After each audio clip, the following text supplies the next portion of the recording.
Assalamu alaikum to all my dear students. I hope you are doing well and great. Students last lecture हम लोगों ने देखा था unit number 2 binary system के हम लोगों ने टॉपिक डिस्कस किया था। अगर आपको याद हो हम लोगों ने पढ़ा था मेमोरी। उसके आगे 2 टाइप्स पढ़ी थी, फर्स्ट थी वोलेटाइल और सेकंड थी नॉन वोलेटाइल।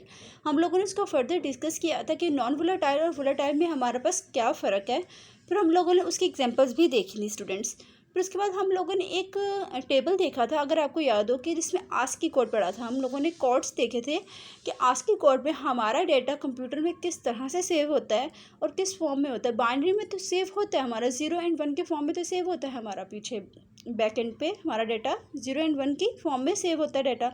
तो अब हमने देखा था उसके बाद कि आस्की कोड में किस तरह से हमारा डेटा, हम अपने डेटा को किस तरह से सेव करते हैं। तो स्टूडेंट्स आज का जो लेक्चर है वो बेस करता है हमारी स्टोरेज डिवाइसेस के ऊपर। हम लोग देखेंगे कि स्टोरेज डिवाइसेस हमारी कौन कौन सी होती हैं। कोई कुछ इंटरनल डिवाइसेस होती हैं और कुछ एक्सटर्नल डिवाइसेस होती हैं। फिर उसके बाद हम देखेंगे डिफरेंस देखेंगे मेमोरी और स्टोरेज का। देन हम देखेंगे कि मेजरमेंट हम किस तरह से करते हैं अपने कंप्यूटर में। देखते हैं कि हमारा साइज़ कितना है हमारी मेमोरी का, कि हमारी जो पिक्चर्स हैं, वीडियोस हैं, या हमारा कोई भी डाटा वो कितनी साइज़ की है और कितनी मेमोरी वो ले रहा है हमारे कंप्यूटर में। तो स्टूडेंट्स, अगर आप मेरे चैनल पे न्यू हैं तो please subscribe my YouTube channel for more videos, ताकि आने वाली हर वीडियो आपके लिए बेनिफिशियल हो। चलिए चलते हैं आज के टॉपिक की तरफ स्टूडेंट्स। तो students, now we are discuss about storage devices. हमारे पास कौन कौन से स्टोरेज डिवाइसेस होती हैं। फर्स्ट तो मैं आपको ये बताऊंगी स्टूडेंट्स कि हमारा जो डाटा है वो हमारा स्टोर होता है, जिसमें हमारी पोर्टिंग भी होती है और हमारा डाटा एक्सट्रैक्ट भी होता है। तो वो हमारी क्या कहलाती हैं, स्टोरेज डिवाइसेस कहलाती हैं। लिखा हुआ है यहाँ पे, any computing hardware that is used for storing, porting and extracting data is called storage devices. तो ये एक बहुत सिंपल सी डेफिनेशन स्टूडेंट्स आपसे 1-2 नंबर के क्वेश्चन में भी पूछी जा सकती हैं, बोर्ड के एग्जाम में या आपके स्कूल या कॉलेज के एग्जाम में भी पूछी जा सकती हैं स्टूडेंट्स। फिर उसके बाद हमारे पास आ जाता है, लिखा हुआ है, इट कैन होल्ड और store information both temporary and permanent.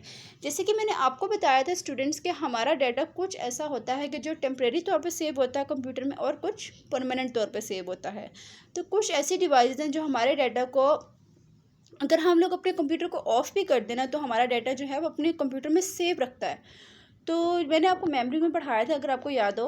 तो स्टूडेंट्स आगे लिखा हुआ, it can also be internal और एक्सटर्नल टू द कंप्यूटर, कि हमारे पास 2 टाइप्स की स्टोरेज डिवाइसेस होती हैं, जिसमें हमारे पास आ जाती है first internal and then external computer. तो उन्होंने बताया हुआ स्टूडेंट्स यहाँ पे, an external storage devices is a plug and play devices, कि हमारी जो एक्सटर्नल स्टोरेज डिवाइसेस होती हैं वो क्या होती हैं, प्लग एंड प्ले डिवाइसेस होती हैं। I we just plug it to some port and start using it without turning off a computer, कि अगर हम लोग अपने कंप्यूटर को प्लग इन करें और उसके बाद अपने कंप्यूटर को यूज़ करें, उसके बाद टर्निंग ऑफ कर दें अपने कंप्यूटर को, तो हमारा डाटा क्या होता है, सेव रहता है या नहीं रहता। तो हम लोगों ने ये देखना है ये हमारा डाटा को सेव रखता है external. To attach an internal storage devices like hard disk, RAM, we need to turn off the computer. Internal storage devices are connected to some fixed slot. उन्होंने बताया कुछ ऐसी डिवाइसेस होती हैं जिसमें हमारे पास डाटा हमारा क्या होता है, स्टोर रहता है, like RAM, hard disk, CD, USB, flash drive में हमारा डाटा परमानेंटली सेव रहता है। बिकॉज ये हमारे पास, अगर हमारे पास USB है, हमने उसमें डाटा अपना कन्वर्ट कर लिया और उस USB को हम लोगों ने क्या कर दिया, डिस्कनेक्ट कर दिया अपने कंप्यूटर से, तो हमारे डाटा को जो हमने सेव किया है हमारे USB में, हमारे पास USB रखी हुई है, तो हमारा डाटा क्या है, सेव रहेगा। हम उसको दोबारा लगाएंगे, प्लग इन करेंगे, तो हमारा डाटा हमें दोबारा से शो हो जाएगा। तो स्टूडेंट्स, USB, फ्लैश ड्राइव्स वगैरह जो होती हैं हमारे लिए स्टोरेज डिवाइसेस के लिए बहुत ज़्यादा बेनिफिशियल होती है। इसमें हमारा डाटा परमानेंट सेव होता है। तो students, now we are discuss about difference between memory and storage. अब देख लेते हैं कि हमारा डिफरेंस क्या है मेमोरी और स्टोरेज में। लिखा हुआ है, place where an application load its data during processing, कि हम अपने डाटा को, एप्लीकेशन को जब लोड कर रहे होते हैं हम ड्यूरिंग प्रोसेसिंग, तो हमारे क्या कहलाती है, मेमोरी होती है।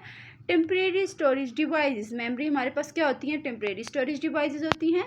और लेसर इन साइज़, ये मेमोरी हमारी बहुत कम साइज़ में होती है। हाई असेसिंग स्पीड, इसके अंदर स्पीड क्या होती है, हमारी हाई होती है। It is called primary memory, कि ये हमारी कौन सी मेमोरी कहलाती है, प्राइमरी मेमोरी कहलाती है। उसके बाद आ जाता है हमारे पास स्टोरेज।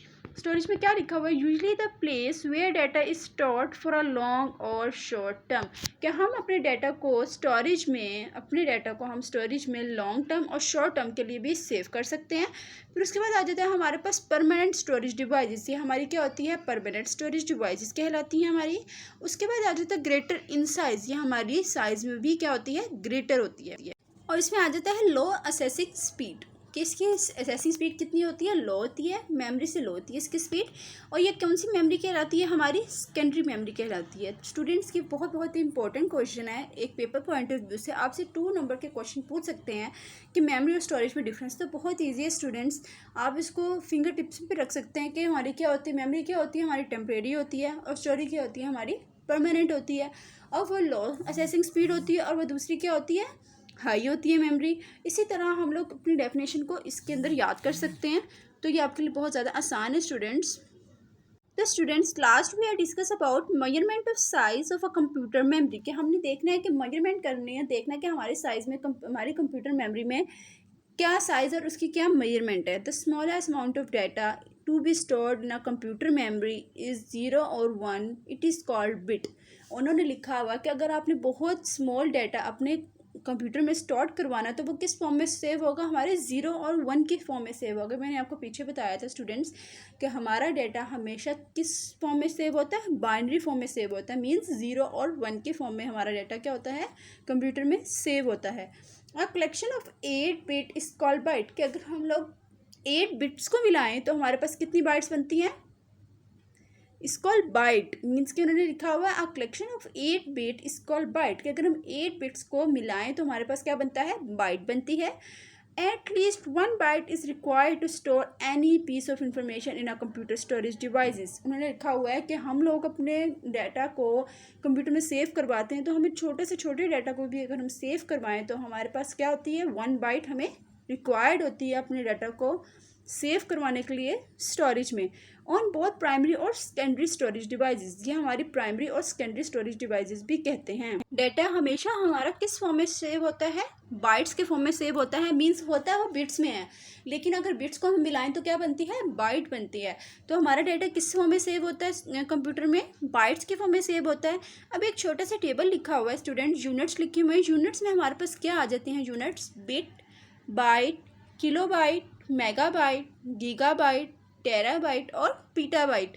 तो हम लोग ये देख लेते हैं कि हमारे पास यूनिट्स हैं, उनके आगे हमारे साइजेस क्या लिखे हुए हैं students. Smallest unit of data can hold only 1 value, 0 और 1।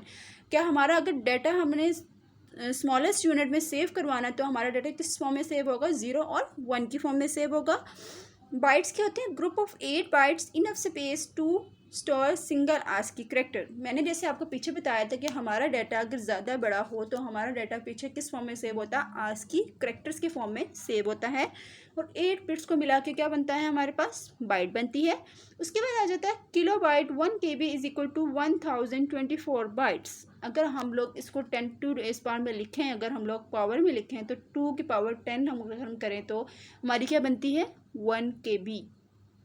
स्टूडेंट्स ये आप करके देखिएगा कि अगर हम लोग 2 की पावर 10 लिखते हैं तो हमारा क्या बनता है, 1 KB बनता है। अगर हम 2 की पावर 20 लिखते हैं तो हमारा क्या बनता है, मेगाबाइट बनती है। इसी तरह अगर हम गीगाबाइट देखें, 1 GB is equal to 1024 MB और 1024 की बाइट की पावर 3 बाइट्स। मीन्स कि अगर मैं आपको कह दूँ कि 2 की पावर 30 है तो आप इसको करेंगे सोल्व तो आपकी क्या निकल आएगी, 1 GB गीगाबाइट क्या होगा आपको पता चल जाएगा कितना साइज़ है उसका। फिर टेराबाइट में क्या आ जाएगी पावर, 2 की पावर 40। पीटाबाइट में आ जाएगी 2 की पावर 50। तो आप इस तरह से इसको सॉल्व करेंगे तो स्टूडेंट्स आपके साइजेस निकल आएंगे। एक बार इसको सॉल्व करके देखिएगा स्टूडेंट्स, इंशाल्लाह आपको इसकी बहुत अच्छी समझ आई होगी। तो स्टूडेंट्स यहाँ पे आज का लेक्चर हमारा कंप्लीट होता है। अगर आपको कुछ भी समझ नहीं आई तो मेरे से कमेंट सेक्शन में भी पूछ सकते हैं स्टूडेंट्स। ये बहुत ईजी, बिट एंड बाइट की तो बहुत ईजी हैं स्टूडेंट्स, क्वेश्चंस आपको आ सकते हैं। To all my dear students, तो आज का लेक्चर यहाँ पे कंप्लीट होता है। अगर आपको थोड़ी सी भी कोई कन्फ्यूजन है बिट एंड बाइट्स में, या आपको साइजेस की कन्फ्यूजन हो रही है उसको सॉल्व करने में, तो इंशाल्लाह मैं हूँ कमेंट सेक्शन में आपके लिए अवेलेबल। तो आप मुझे वहाँ पे एक टेक्स्ट कर सकते हैं। और अगर आपको पिछले लेक्चर्स में से कुछ भी पूछना है तो आप मेरे प्लेलिस्ट को जाके देख सकते हैं, वहाँ पर ऑल लेक्चर्स मौजूद हैं स्टूडेंट्स। तो आज का लेक्चर यहाँ पर कंप्लीट होता है। Thanks for watching, subscribe my YouTube channel for more videos. अल्लाह हाफिज़।